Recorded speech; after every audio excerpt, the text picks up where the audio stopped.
Love is wonderful, but I'm exhausted. I got to eat something. I got this to do tonight. I got to prepare for that. I got to answer my 500 emails. And it just drops to the floor. So here's the scary part. I think most therapists accept this as a standard of like, this phase of the relationship, this excitement, this passion can't last because frankly, you're tired. Most of you all day long are dealing with so much of other people's stuff, dealing with it day after day. There's a stacking for you too. Now, why don't we apply it? We're smart people. We're intelligent people. I'll tell you why. 2 reasons. The main reason is that everyone in this room, including myself, we had a horrible experience, and that is we went to a 20th century school.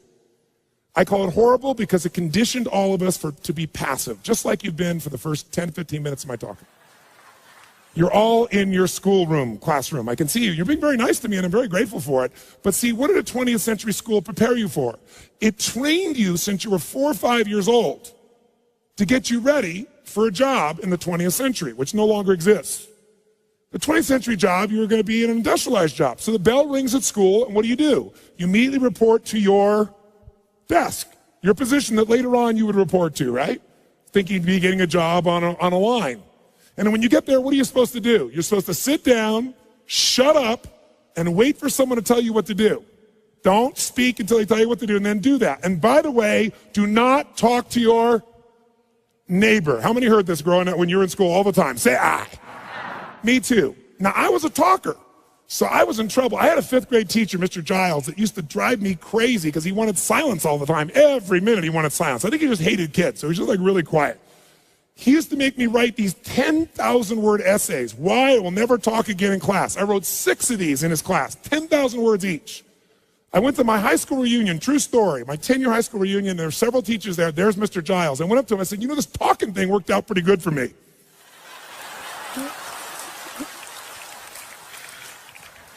Here's my point, though. My point is, we've all been taught to passively take in information, right? So as you're sitting here right now, even if you're having a good time going, well, this is interesting, or this makes sense, or man, he has big teeth, or whatever you're thinking inside your head, if you're sitting here and you're passive, even if you're having a good time, the state of mind you're in gets linked to what you're learning. That's why when I'm working with people, if they're passive, they listen, even if they agree with you. Yeah, that makes sense. Yeah, that's really good. That gets linked to that state. So later on, they feel equally inspired about doing it. Yeah, I should probably do that. Yeah, I should probably do that. So today, if you don't talk to your neighbor, you're out of business. Today, if you wait for someone to tell you what to do, it's over, especially in a relationship. If you're going to make anything happen today, it has to be completely proactive and different, and yet we're all still hypnotized. So I'm going to ask you to try something new, and that new thing is this. When we're doing this seminar right now, and we take some information in, if you listen to me passively, research shows you'll remember less than 10% of what I said within 3 months. In fact, some studies is less than 30 days, which basically means you wasted your night, and I did too. If you listen and take a few notes, research shows even if you want to read the notes again, it goes up to 40 to 50% retention. Because just the physical act of writing it down drives the groove deeper in your body. If you listen and you take notes and you physically actively use your body, it goes up to 90 to 95%. That's like if you yell back the answer, if you engage your nervous system, because the groove goes into an active mode, not just a deeper memory. So I'm going to ask you a couple things. One is if I ask you a question, if you would, yell back the answer. That's not so we have a rah-rah session here, because as I told you, I don't believe in positive thinking, but because it'll go deeper and your energy will be higher. How many will do this? Say aye. Aye. All those opposed? Motion's carried.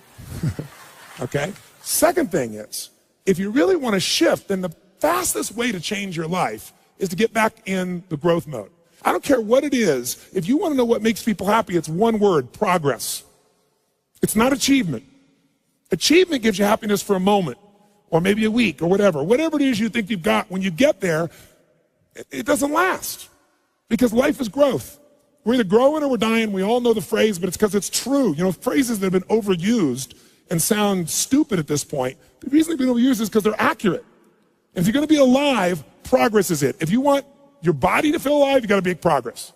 If you want your relationship to be alive, there's got to be progress. If people experience progress, they are happy. If they don't, they won't be. I don't care what they achieve. I don't care where they go. So progress, if you're going to make it, the first place to start to get it is be like a kid again. It's getting people to break their patterns. All the problems in relationships are based on patterns. You interrupt the pattern, it doesn't work, it's so easy. But to do that, you got to break your own. To do that, you got to have enough energy. So what I'm gonna ask you to do is to be a kid again. Because when you're a kid, you try anything, right? Kids will do anything. If a kid tries something that doesn't work, they don't feel like a failure. They just get up and try something else. But if an adult tries something that doesn't work, they go, did anybody see that? No, never doing that crap again. It's bizarre. So here's what I believe. What's missing from relationships, what's missing from people's lives. Most people have a low standard for what they expect from themselves. That's it. That's it. Sorry to be so simple, but that's it. And so the way to raise your standard around is get around where it's better and let something hit you. Because most people don't have great role models. And when it comes to physical body, I started noticing all my friends talking about, oh, I'm getting old. And they were 48, 45 years old, 40. So I decided I'm going to spend the next year interviewing people that are over the age of 65. I'm going to seek them out and find them who are role models for me, because I want people over age 65 that are extreme athletes that are performing better than 25 and 30-year-olds. Because I'm going to find out what it is that makes them tick. Because that's what I want. I want a long, passionate, extraordinary life. So the first woman I found, 72 years old, Sister Madonna, Catholic nun who did not exercise in any consistent way till she was 40. At 40, she was getting a little plump and decided she was going to go for a little walk. And each day she walked a block further. Within a year, she was running 10Ks, and then all of a sudden marathons. And from the age of 40, picture this, to the age of 72 when I interviewed her, over those 32 years, she ran more than 350 Ironmen. Now, I mean, this is unbelievable. I want you to picture this. Waking up on your 71st birthday, you fly to Hawaii to celebrate your 71st birthday.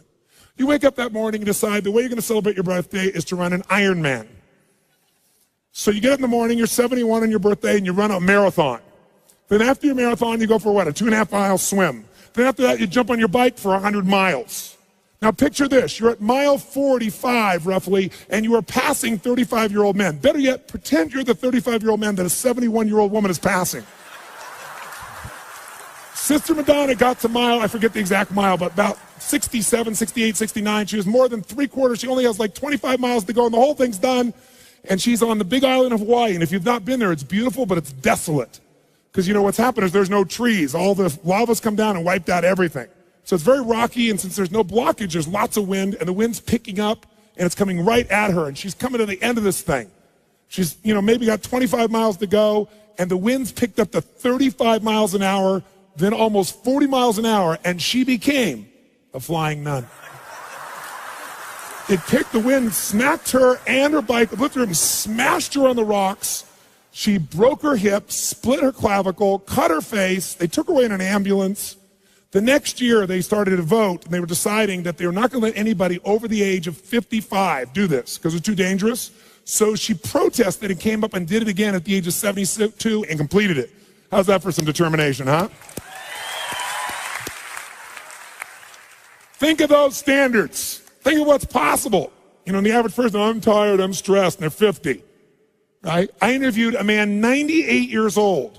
The way I met him is at the New York City, each year they have a race up the Empire State Building, up the stairs. And obviously most people running are 20, 25, 30 years old, maybe 35. 98 years old, running up the Empire State Building steps as a warm-up to the Boston Marathon. So here's what I say to you. If you want to bring a gift back to the clients you work with, the first one you better bring is a renewed energy. A different standard of what you expect from yourself, because the energy is transferred to people. Words by themselves don't do it. If you take these words and you think of words like a little stick pin, you buy a blouse for a little stick pin, that's a word, and I throw it at you. Will you feel it? Maybe. But if you wire to the back of it an iron bar called emotion, boom, you can put that right through somebody's heart. And it's hard to do that if you don't rejuvenate yourself. So here's what I like to do. Ever see a kid walk through a living room and they kind of like, you know how old somebody is by the way they move, don't you? The older somebody is, the less they move. Total rigidity is also known as death. Now, did you ever watch a kid do this when they're a kid? They're kind of like walking around, they walk through the living room like this, and all of a sudden they go, woo! They just keep on walking like nothing's happened. Whoever did this when you're a kid, come on, say I. Okay, well, I want you to get in that kind of a playful mode. My way of looking at this is this. If you're not a kid, you're not flexible. If you're not a kid, you're not still learning. If you can be in that mode, you don't take yourself so seriously, you can add so much more value. So my view is, at 47, I'm still a kid, and the way I use this is this metaphor in my mind. I imagine that my metaphor for life always as a test is if I'm walking along and there's been a big rainstorm, and now there's a big puddle in your way. regardless of your chronological age, your psychological age is the one that affects you, isn't it? I mean, you know, these people I talked to you about, chronologically they're old, but psychologically they're much younger than 20-year-olds. So if there's a puddle in your way and you're an old person mentally, how do you deal with a puddle? Come on, guys, what do? No, you don't just walk around it. You walk around the puddle and moan while you walk around it. Isn't that what old people do? What does a kid do when they see that puddle? What do? Wham, right? How many of you are willing to be a kid with me for just about 90 minutes? You can always go back to being an old fart later if you want to. Raise your hand, say I. Okay, I'm going to give you a test. Stand up. Shake your body out. You've been sitting for a while. Stretch a little bit. Go over to one side and give it a deep moan. Oh, come on, moan, other way. Back, moan. Forward, deep moan. Kind of shake your body out a little bit. Get a little blood flowing in there again. Now, what determines the quality of a person's relationship more than anything else? Well, there are lots of answers to that question. I wouldn't say there's any right answer, but I would say to you the number one thing is their level of emotional fitness. Now, their emotional fitness, though, can be determined by a lot of things. But the most basis of it is how you feel emotionally. It has to do basically with your psychology, doesn't it? Your mindset, your model of the world, the way you interpret what things mean. Because meaning produces emotion. Change somebody's psychology, you can change their life. Don't do that, nothing else changes. I have a friend who just made a documentary called The War Tapes. She was offered to go to Iraq and to be embedded with the members of the National Guard or whatever it was in the state she was in. And she said, you know what I want to do instead?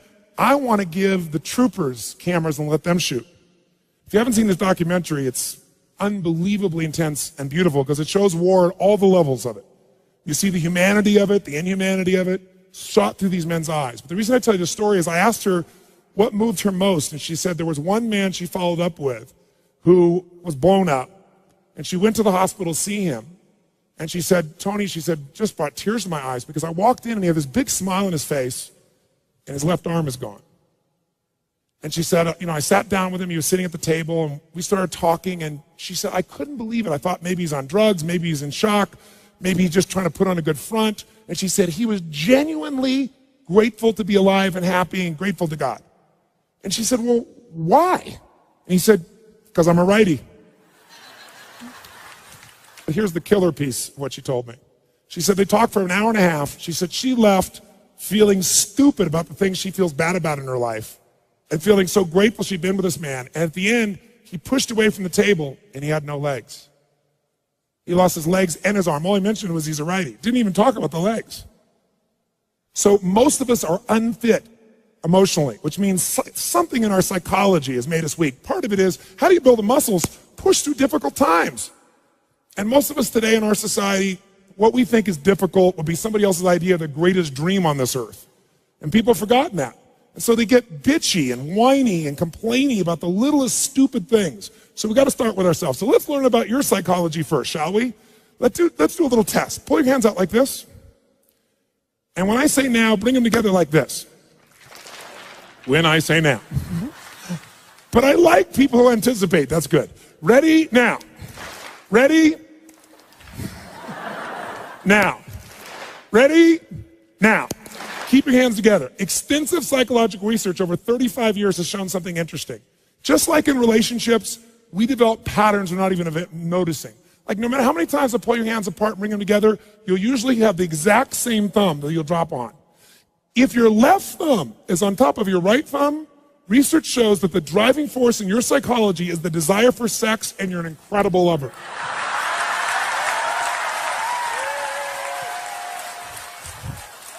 If, however, when you brought your hands together and put them back on top, if your right thumb is on top of your left thumb, then the driving force in your psychology is the desire to be intelligent and you will make a difference and be financially free in your lifetime.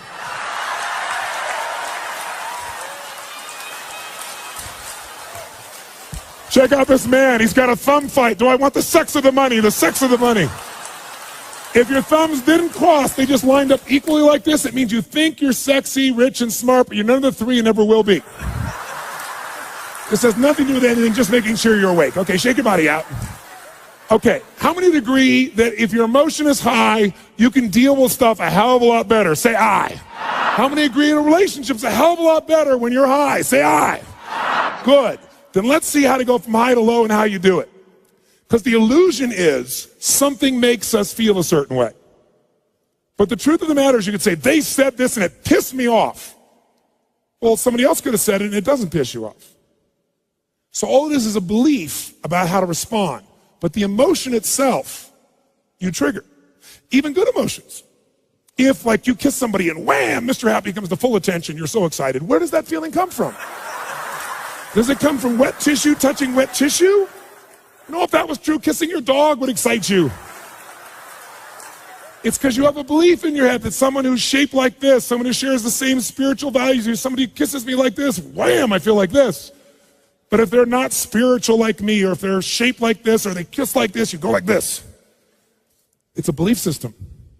Emotions at their rawest form are always available.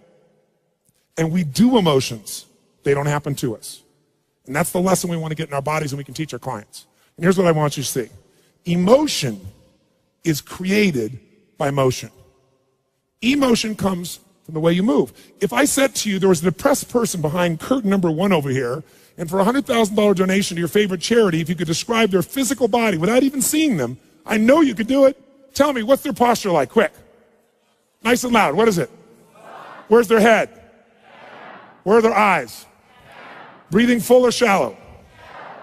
Muscles in their face, up and tight or slack? Now, how come, 2,000 of you all agree? Because you've practiced this crap before, haven't you? Now, if you take somebody like that and you change their physical body, that's what science shows today. You just radically change their physical body. You change their biochemistry like that. It's not a fake thing like hiding your emotion or pretending to be happy. A radical change in the body produces a radical change in emotion. So let's do a subtle little test for this. I want you to shake your body out. And here's what I want you to do. In a moment, I'm going to ask you to approach 5 or 6 people as quick as you can, next minute or two, and introduce yourself to people. But when you introduce yourself to them, I want you to do it in a very specific way, in a very specific state of mind. I want you to greet people as if you feel like meeting them is a total waste of your time. Like they're scum, why do you have to meet them? So it might look something like this. You, sir, come here. Come here. What's your name? What? Frank. Frank? Bill, get out of here. Okay, now, as therapists, and this will be very difficult. Many of you go, I can't be mean. But what I want you to do is deliberately put yourself in a state where it's a way. Who here has ever been pissed off or frustrated? Raise your hand and say, I. I want you to deliberately get in this frustrated state like it's a waste of your time. And the reason I want you to do this is I want you to notice not only how somebody greets you and how it feels, that's obvious. I want you to notice what do you have to do with your body to go, if you really do this legitimately, where you put yourself in a state where it's a waste of your time, it's frustrating, you're a little pissed off, what are you going to do with the muscles in your face to get in that state of mind? What happens to your breathing to get in that state of mind? How do you have to change it? How do you move? What gets tense in your body? Do you go straight towards them or do you hesitate? Do you talk loud or more quiet, fast or slow? I want you to notice the physical things you have to do to go in this state. Now, if you don't do this, like if you just do it kind of half-reared, then it'll be like, why are we doing this stupid exercise? Be like a kid, not like a boring adult. So stay in state, notice what you do, total waste your time, you got 1 minute, go. Meet as many people as you can, go.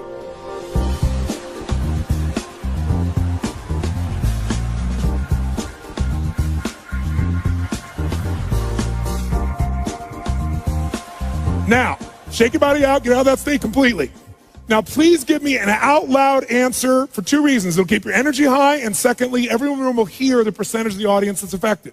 So first, did you have to change your body to go into this state? Yes or no? Yes. Did you change the muscles in your face? Yes or no? Yes. Did you change your breathing? Yes or no? Yes. More full or more shallow?